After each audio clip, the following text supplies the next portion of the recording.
and welcome.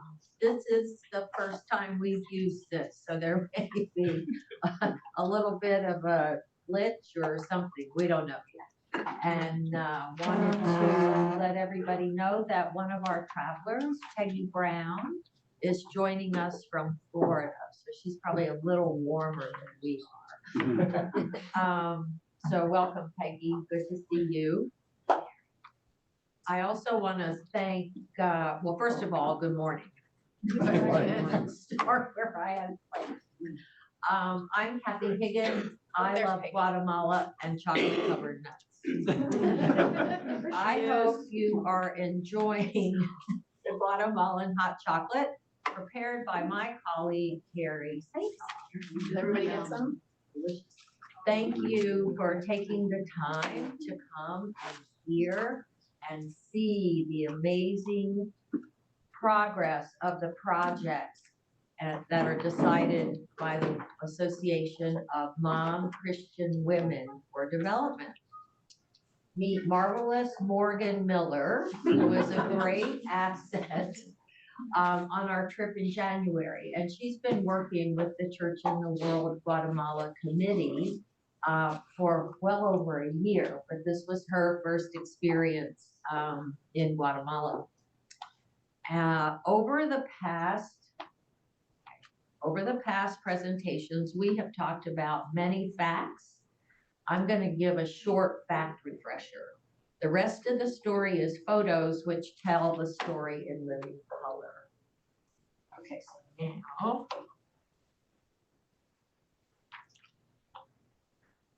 hit return. Who we are. We are the Guatemala partnership of the Newcastle Presbyterian. Our mission to encourage, guide, support, and coordinate the efforts of the Newcastle Presbyterian, its congregations, and our individual members who are engaged and learn about our work. And these are the churches that participated in the most recent trip. This group, the partnership, is led by a steering committee of members from 6 different churches. We have the missional presbyter, Tracy Keenan, as our staff liaison for all of our meetings. This time we were lucky to have participation from a person from Young Moms, which is the organization in Kennett Square, who helps young women that are expecting babies. Most of them are Guatemalan women, young girls. Where we go. Guatemala is the 3rd largest country in Central America, similar to the square mileage of Tennessee. The population is much different. There are 17 million people in Guatemala versus 6.9 in Tennessee, a comparable state. It is mostly mountainous. We travel from Guatemala City to the Western Highlands. It's about 5 to 6 hours on a bus on the Pan American Highway. And we end up in the Sierra Madre Mountains, which is about 7,600 feet in altitude.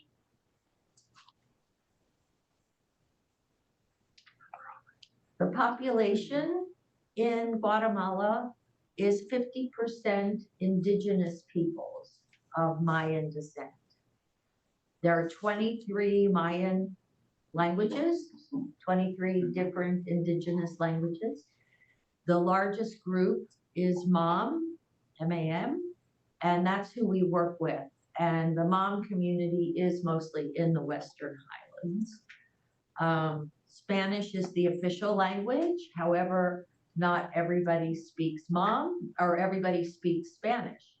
So some of the young pregnant women that are here in the area seek help at Young Moms, and they don't speak any Spanish. So that's a different set of circumstances for young moms. The next slide shows our 3 partnerships that we have in Guatemala: the Association of Mom Christian Women for Development, Newcastle Presbyterian, and SEDEPCA, which is the, I always have to read this, Protestant Center for Pastoral Studies in Central America. And SEDEPCA is an official PCUSA partner that works very closely with us as well to help culturally and with translation and transportation. Our work is holistic, and we focus in 4 areas: health, education, spiritual ties, and earning power.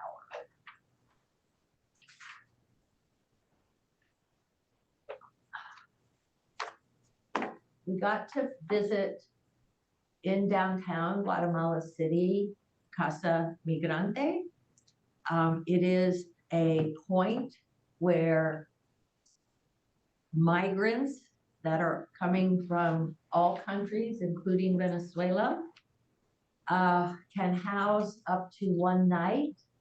They have showers, you can do your laundry, food, recreation, and what spoke to several of us was the artwork of the children. You can see on the map, there are 3 distinct routes to get to the US. And when the migrants are in-house, they get to have a conversation with Carlos, who's managed the facility for 15 years, of the 3 routes to take when trying to get to the US. One of the pieces of art, Ninguna persona es legal. No person is illegal, was one of the children's pieces of art. The next one spoke to us for a number of different reasons. This was their actual bulletin board. There were a lot of monsters in these pictures that, and a sad child. And the starfish is a little girl that left Venezuela and she had to leave her dog. Oh. And then, yeah, I have a hard time with that. And then a cutout of a foot by Elizabeth, I love Jesus. And then in Spanish on the heel is John 3:16, which I think we all know, right? It shows the sadness and the trauma of the little kids. The association is made up of about 500 Indigenous women who are organized in groups of 12 to 15 in neighboring communities. The association was founded by Rosario Diaz, and we just call her the Jefa because she seems to run, is the coordinator of the association, but she brings a wealth of knowledge and information from the mountains when she came down to San Juan, and she had not been to school. And obviously somebody saw a light and was able to guide. And she has a master's in social work, has done some work in divinity, but she has devoted her life to this association of Mom Christian Women for Development. So we were able to sign our 3rd year, 3-year agreement with the association, and it is not it's financial by project. It is not based on finance. It's between the association and Newcastle Presbyterian, and we agreed to walk together, pray together, learn about each other's cultures, and when possible, study Spanish. or English. So that's a picture of Tracy Keenan, and I signed the agreement. Afterwards, we held a candlelight prayer circle, and these flowers, white, red, and yellow, signify Spirit, Mother Earth, and something else that I didn't quite catch. But we just went around this prayer circle and we did thoughts and words in all three languages. It was really moving. And then afterwards, there's always a fiesta, and we celebrated the renewal of the agreement with cake, coffee, tea, Coke, and the association was so proud to be able to give us each a coffee mug with their logo on it. This is Nilberta. She's a member at large. And we just really like the light coming off her face with her baby and her sabana, but she is part of the overall board of the association. So that is going to lead us into some living color. Weaving the threads of Guatemala. So one of our visits to one of the revolving funds group was in a small community hall where women come together and work on their weavings. These are backstrap looms, a basket of more colors of thread than I've probably ever seen. And these weavings have already been commissioned by a person, they've already made a deposit on these weavings. Often people in the US, friends, family, and from these weavings, you can see that they have a hook in the ceiling to help as the weaving has grown. From these weavings, they make their wapiles, which is their blouse. That will get sewn, stitched into a blouse. This takes about 2 to 3 months to make, and it's called a wapile, is what their blouse is called. And these are so beautiful. And when I was talking with one of the women, they're also generational. So maybe grandma had done the original weaving. Now mom wears it, and then it gets passed down to a grandchild, along with the skill of how to. It's really fascinating. The next picture is also a colorful picture. Jenny has on her skirt. She has baby Anderson on her back. That day she chose a more modest color wapile because she was going to wear her apron that she probably made in the sewing school. Jenny is the paid part-time administrator for the revolving funds groups, and she knows every group in the community and often checks on their projects. And I am going to turn my part over to Morgan. Okay. All right. Good morning. Okay, sorry. Yeah. No, all right. You're Perfect. Well, I'm I out want of your to way.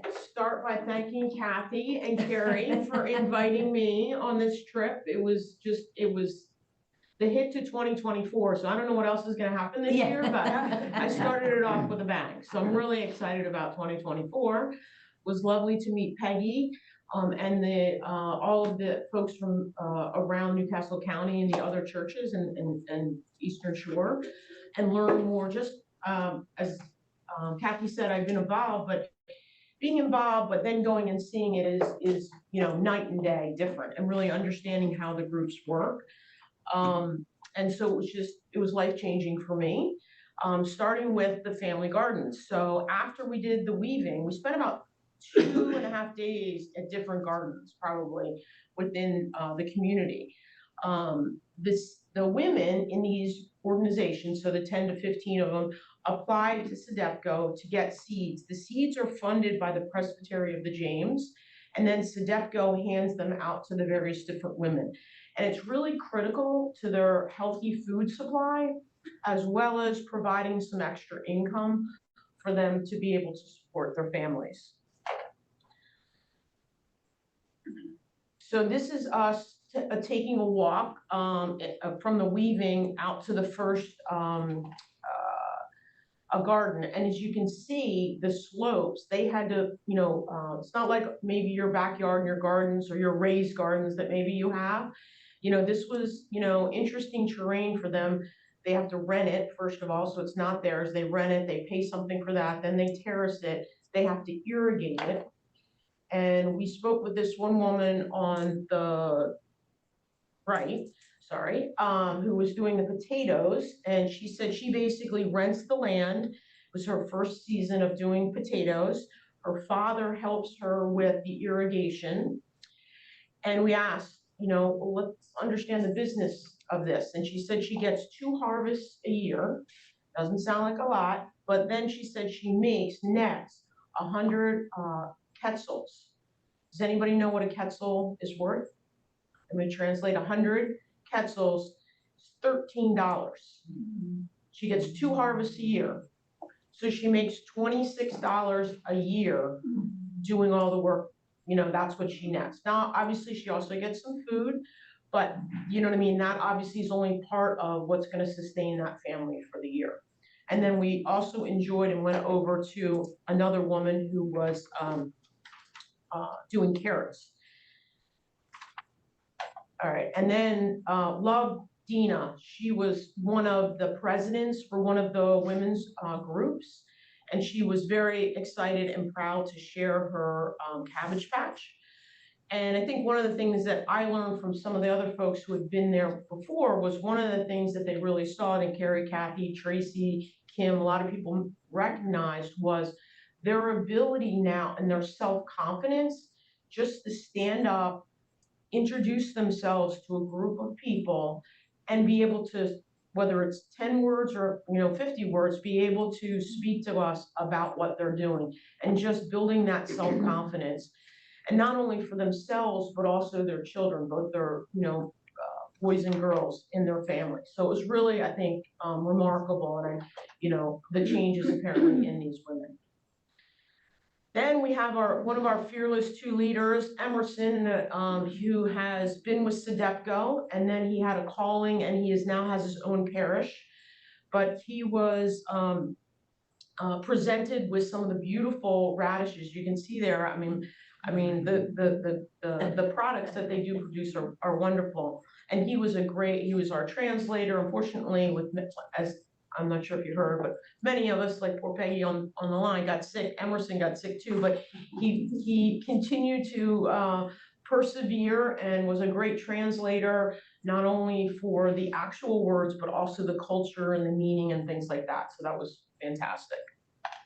And then our other leader, Luis, who is the head of disaster ministry at SEDEPCO. So if you guys remember the water filters that we've supported before, so he helps go out into the community and educate people on how to use them, et cetera, and how to get them dispersed as well. But he was also presented, and I just love this picture of Luis and the family in the family garden.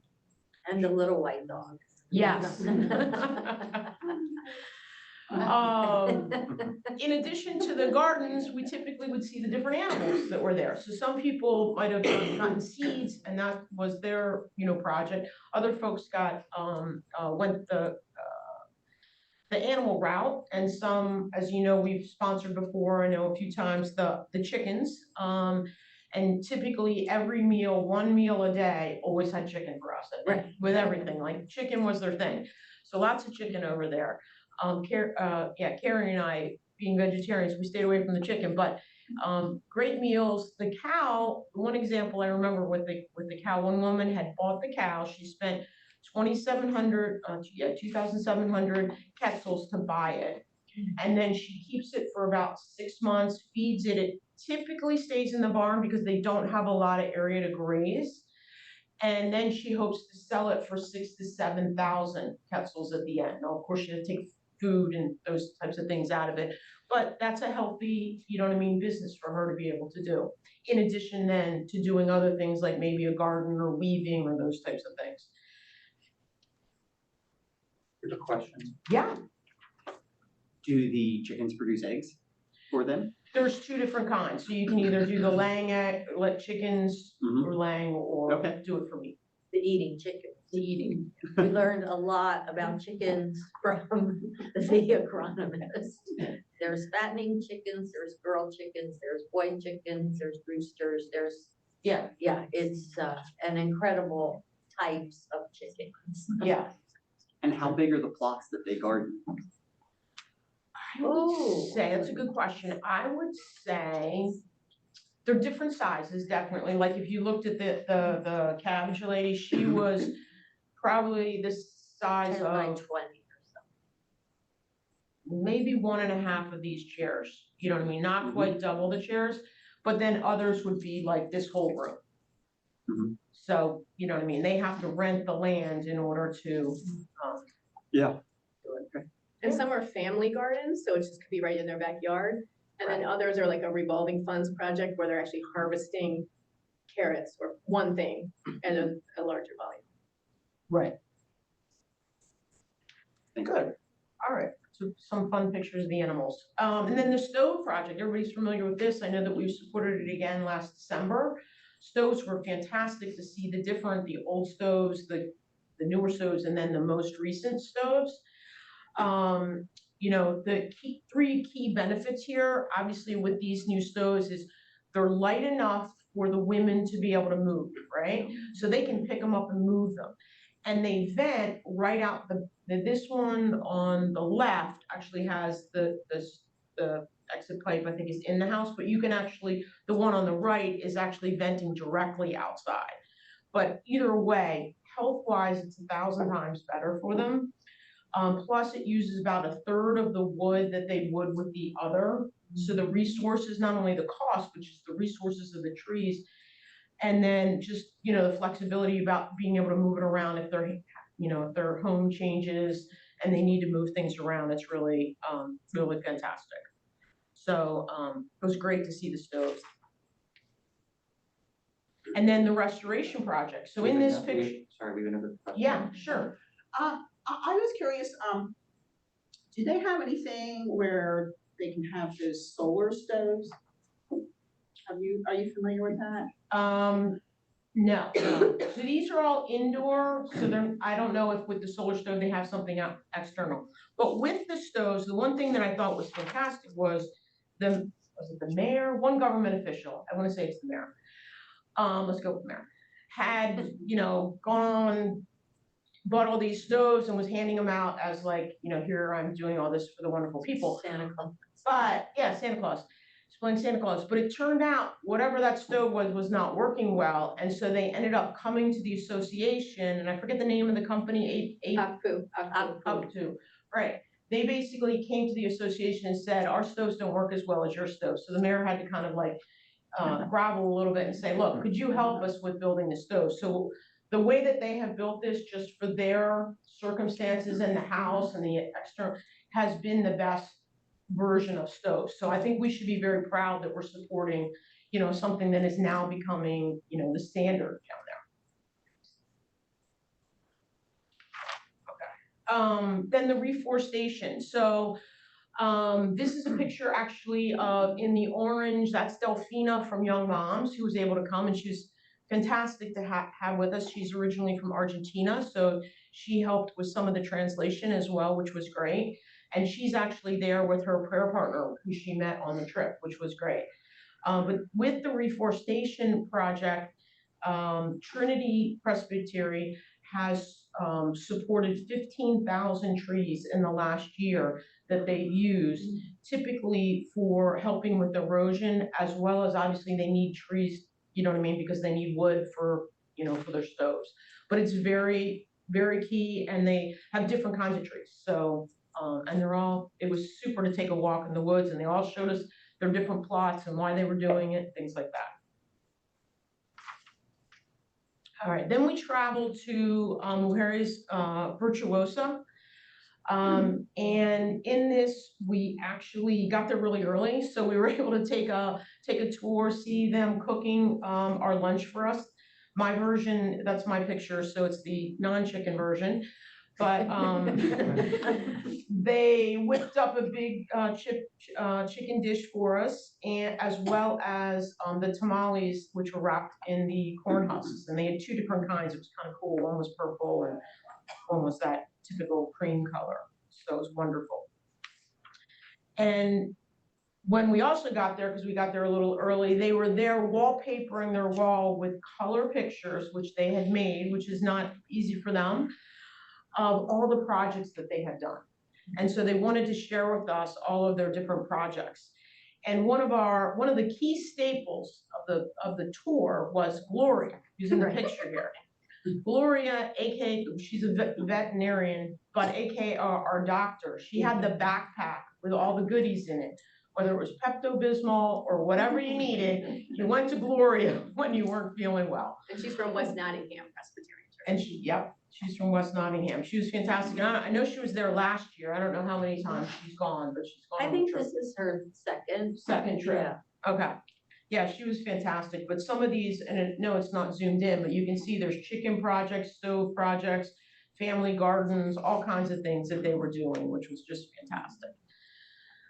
And then while we were there, we were also able to extend our prayer partners.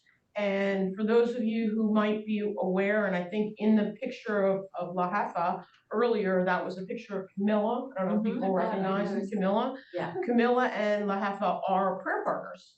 I have a prayer partner. I think obviously Carrie and Kathy have prayer partners. Maybe some of you in the audience, there we go, have prayer partners. Well, if you don't have a prayer partner and you would like a prayer partner, we'd love you to see Carrie at the end. We do have some extras where we took some pictures of folks, but here are examples of doing the exchange of the prayer partners. We have over 600, 300 in the US and 300 in Guatemala set up already. So the partnership is really growing and doing very well. And, it's going the wrong way. And what was really nice was two of them got to meet their prayer partner and make that connection on site during lunch at Mujeres Virtuosas. So that's Scott on the right, left-hand side, Lester from Limestone, and that's Nancy Tucker on the right. And in addition, I know we were able, some of the children of some of these folks wanted prayer partners. So I know we took some pictures of those, and they're gonna get lined up with children who are gonna be their prayer partners. I know a Concord's gonna be doing some of those. So it's really, really fantastic program. What's the location? Where are you now? We're at Mujeres Virtuosa. In a little town called San Juan, Austin, California. So all the projects happen out in Shayla, which is a 5-hour drive from Guatemala City. So we start in Guatemala City. That's where the SEDEFCA headquarters are. That's our first partner. And then we always drive 5 hours west on the Pan American Highway to the highlands, up in the mountains. And that's Quetzaltenango or Shayla. And that's where the association office is, and all these, and then the communities are just Out and about from there. So those are the two main places where our partners are. You see that green line, it's kind of designating, we start Guatemala City and then we go west. Does that help answer your question? And you spend your entire time there in the west at the village? Yep. or- Yep, except for the first day or two, and then the last day. you'll Yep. see. First couple days in Guatemala City, then we go out, spend all our time there, and then we go to Lake.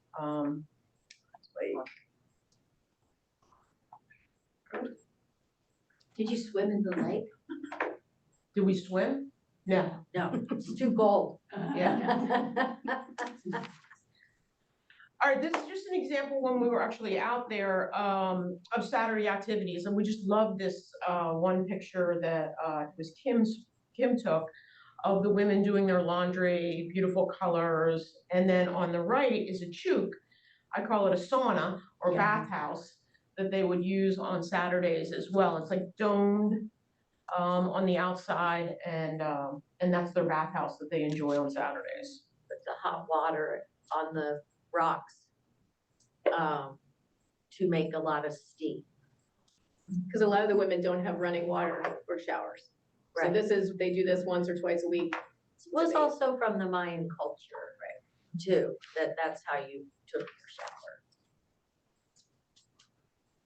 shower. Okay, and then my highlight, this was my highlight, was when we went to Emerson's Parish. I mean, the church service was fantastic. They have a full band, I don't know, 2 guitars, they have a full drum set, inside a glass room just to muffle the sound a little bit. But they play and they're playing a song and you think it's over, not quite over. Yeah. And as you can see, Carrie enjoyed the music. But it was great. Emerson allowed Tracy Keenan to provide the sermon, and then he translated that to everyone there. And they have daily worship, and they're there every day. So it was fantastic. As you can see, the church was packed, and I don't think it was just because we were coming that day. It's Pentecostal church, Yes, and it's lively. It was really fun. it was super fun. I loved it. And they had children, you can see in the center, they had different children participate in the service as well.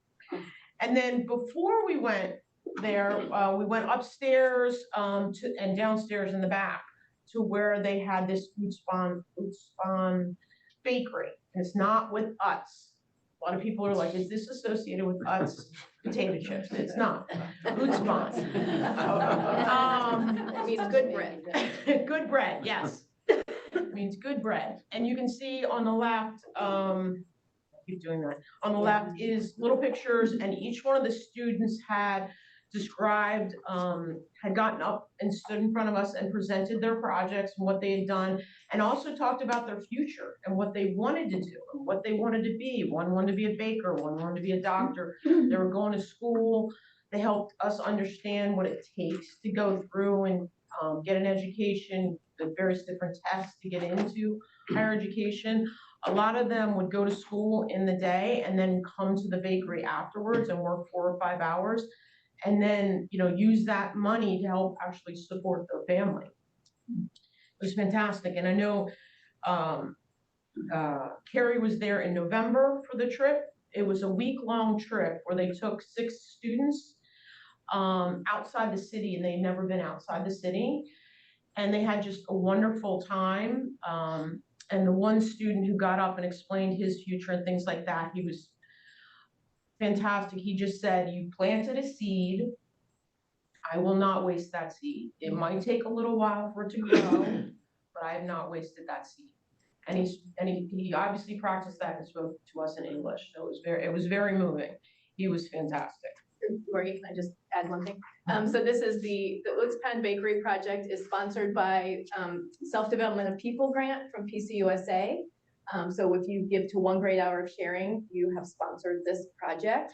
And it's also worked in partnership with SEDEPCA. So Westminster, from our Christmas offering, put in $1,500 to pay for this 4-day trip for 10 of us to go from, this church is located in a red zone of Guatemala City, a really bad place, out to Shela, where the women of the association are, because some of those women have bakeries that they've used their revolving funds to start and are much further along than these kids are. So it was kind of an exchange so they could see what their future could be or not.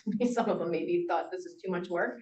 But so I went and accompanied Emerson in November to take the kids out. And there will be an article in the Chimes. So on March 1st, you'll get the Chimes, and there's a whole article. It was also picked up by PCUSA. So that will explain a lot more about the trip itself. And they made what she's holding are these little pineapple tarts I got mine down. They were so good. We had pineapple tarts and then the hot chocolate that we're having today, but the things that they made were just fantastic. And as you can imagine, at every meal, we had warm tortillas. This is at the bakery where they're making them for us, because we did have a meal with them afterwards. So it was nice to get the behind the scenes kind of view of what's going on in the bakery and how they're made and all that kind of stuff. So it's fantastic.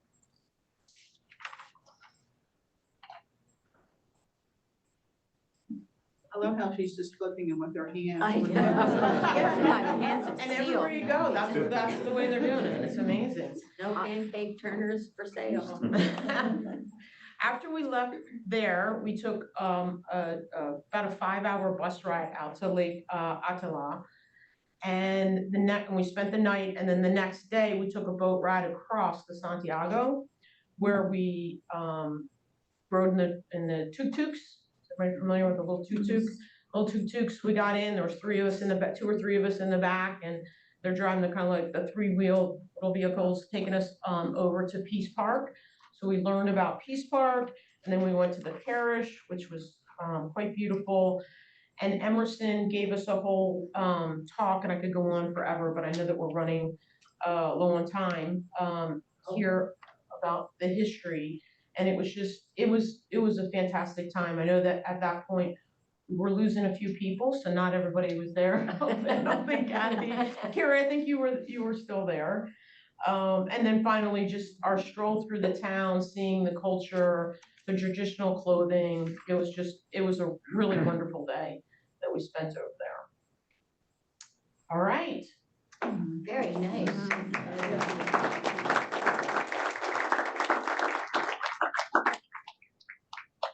This is a picture, I'm wrapping up, Hope Springs Eternal. This is a picture of the new president of Guatemala and the vice president. This man is the first democratically elected president. I'm looking at the nods following the news. The first democratically elected president since his father in 1950s. So this is a huge deal. Bernardo and Karen were finally inaugurated after a 9-hour delay due to the opposing party trying to throw out the votes. Yeah, so his dad was exiled in the 50s. He had been elected in 1942, but in 1951 he was exiled, although his father survived 25 coups. That's a huge number. This is a picture of all the travelers in various stages of excitement and tiredness.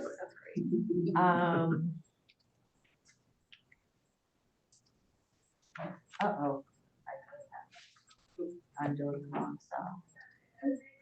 Yeah.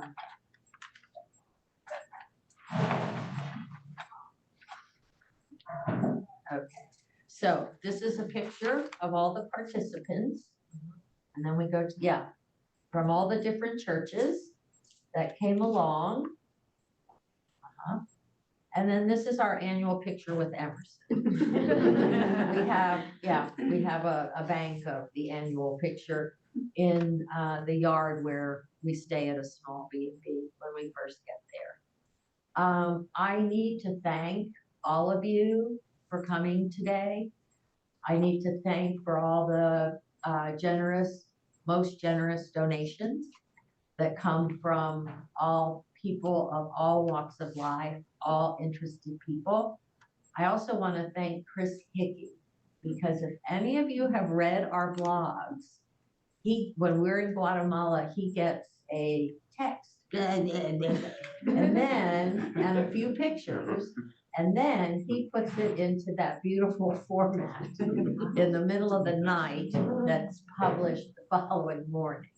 We got a little behind this trip with some illnesses, but they all arrive because of Chris and that messy text that he gets late in the day, and he works on it in the night. And So, they're all posted on the website.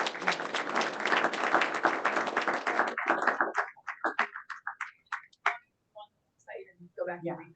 Tom Hogue, Yes, from the photos we've seen, it looks like all of your interaction, your partnership is with the women in these families. Did you involve yourself at all with any of the male members of the family? Or they're they all with mostly other here. jobs? You go to church, there's not very many men in church. You don't see the men in the communities. They may come through in their work clothes at the lunch, where we're eating actually in the various communities. But you just don't see a lot of men. And I think But Sedefka has another ministry called The Man in the Mirror, and it's gathering young men. There is a syllabus, and there is an employee at Sedefka that's going around to the communities teaching the men that they don't need to be chauvinistic. They don't need to hit anybody. Let go of the anger. It's a really good syllabus. I don't know how many Esvin has taught by now, but they're working on the man's perspective of the culture. But we see Rosario's son. We see a lot of little boys that are toddlers and grade school, but we don't see a lot of men. And I think I think in international development, if you want to make change, especially for the families and You look at the communities, women. you go through the women. And we have worked with churches in past partnerships that failed, but they're very machismo, and they keep the women in the back, and so Yeah. this is kind of a new And, direction. and what's happening, even if the man is in the US sending remittances, the women have developed this confidence, and they are not afraid to speak up and say, this is what I'm doing. There were some women whose husbands would not let them be in the association, but that has really changed in the number of years that we've been working with them. So it's been really successful, and it's filled a passion for a number of us. Yeah, so I'll Do we hope wanna there are more Peggy, questions. Maybe if Peggy wants to, I don't know, Peggy, Oh. can you say anything? I didn't know if you wanted to say anything about your experience on your first trip. I was impressed by the overwhelming generosity of these women. They could not have been more happy to see us. And it wasn't because they felt beholden to us. They wanted to show us what their lives had become and how they were working and how they had enriched their lives. There was one woman who had bought potato seeds and had rented a plot of land, and she had grown potatoes. And then she had proceeded to pay the fees for her 3 daughters to go to public school because they have to pay for uniforms and books and everything.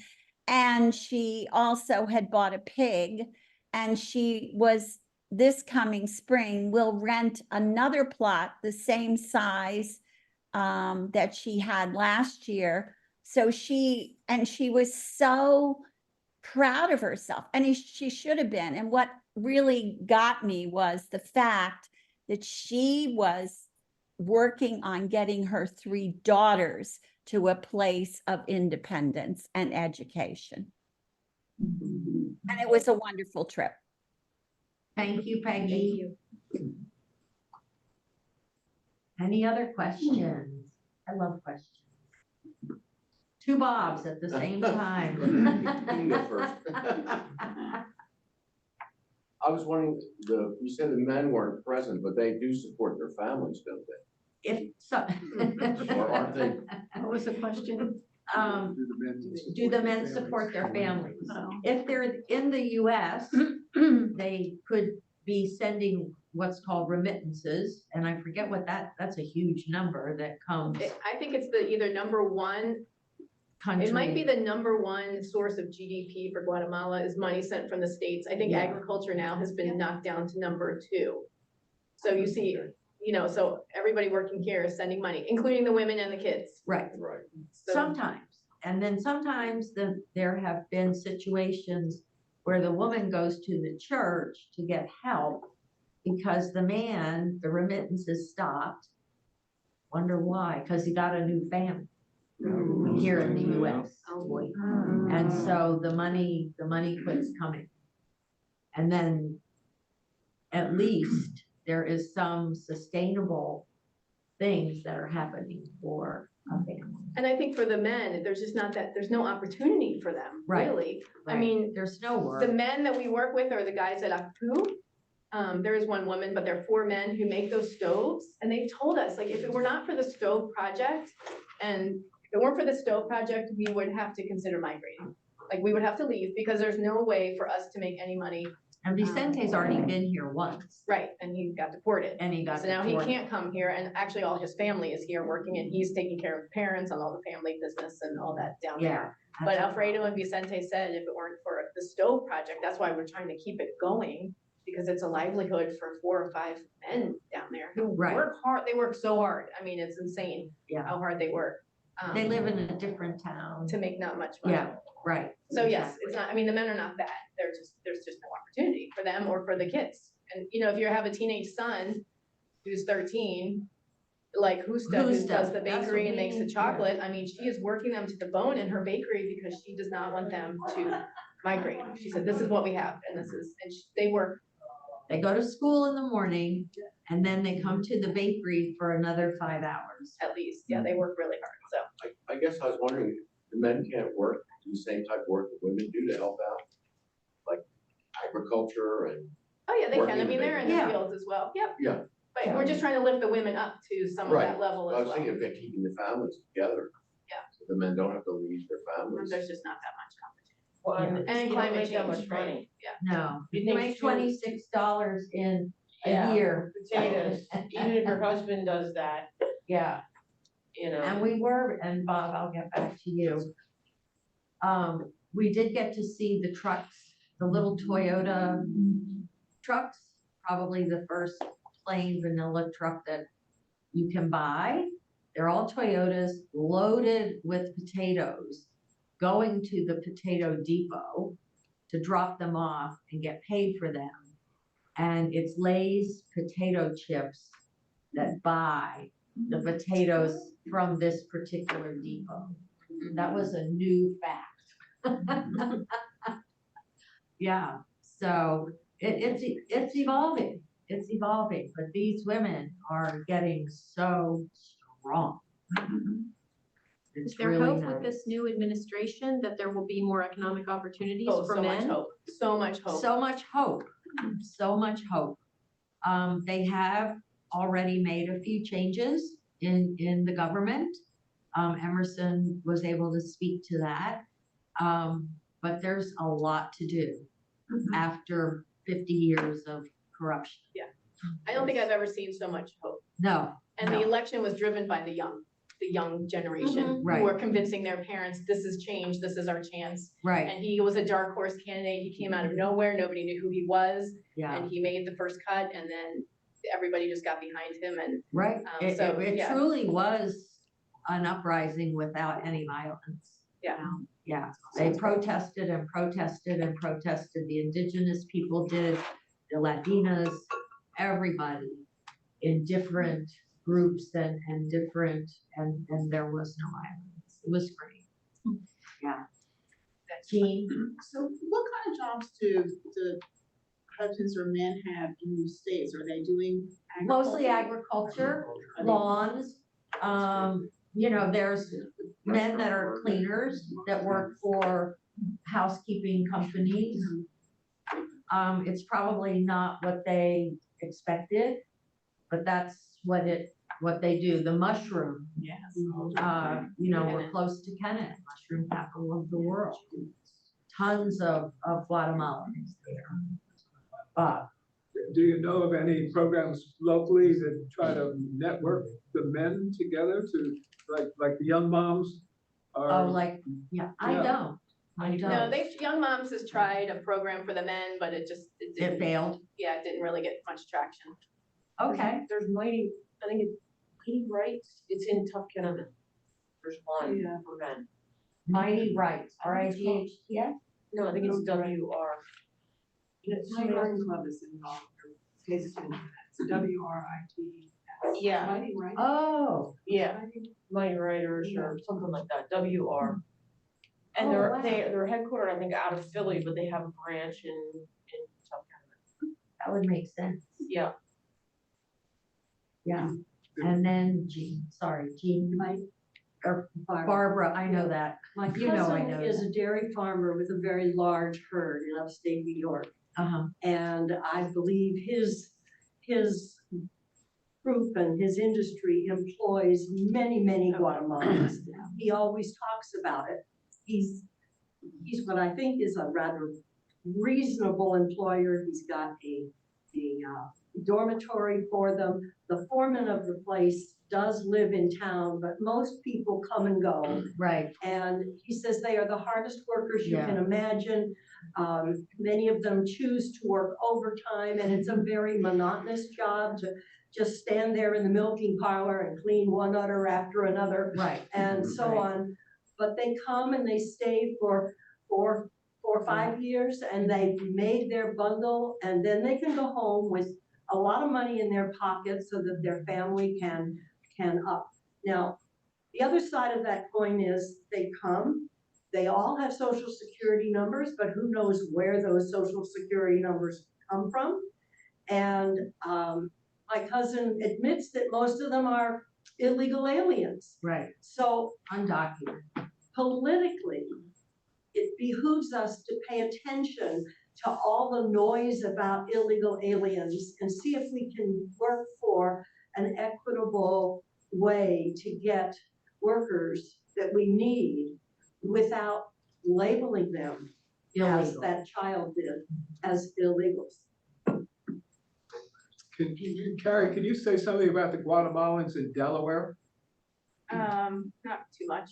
I mean, I think most of them are down in Georgetown. Right. For the- There's a big mom community in Georgetown. But are they the second or third largest In the Hispanic state. group in Delaware? Yeah, They they were are. the Purdue the chicken The chicken processing and plants, which could be the, like maybe the worst job in the Oh, country. If they say it's on earth. disgusting. And to Barbara's point, they don't want to be here. I mean, they come and they call it the American nightmare. I mean, where they live, what they have to do, where they work, but this is not the American dream for them. I mean, they come because they have no other option, and when they get here, it's bad. And they will work in those like terrible meat packing plants. It's dangerous, long hours, it's disgusting, and they will do it for maybe 4 or 5 years, and their plan is always to go back. I mean, they do not want to leave Guatemala, and I wouldn't either. I mean, it's a beautiful country. Yeah. So they just come here for 4 or 5 years, make whatever they can, and then they have enough to go back and survive, so. What we do see a lot of up in the Highlands, in the Western Highlands, is unfinished houses. The concrete, Correct. the rebar's there, maybe a couple of doors, or maybe a pile of stuff laying, waiting for remittances to come to finish the house. Sometimes it never comes. Sometimes it's just an eyesore. But there is a lot of new construction. It's interesting. Thank you to Kathy and Morgan, Yeah. first time.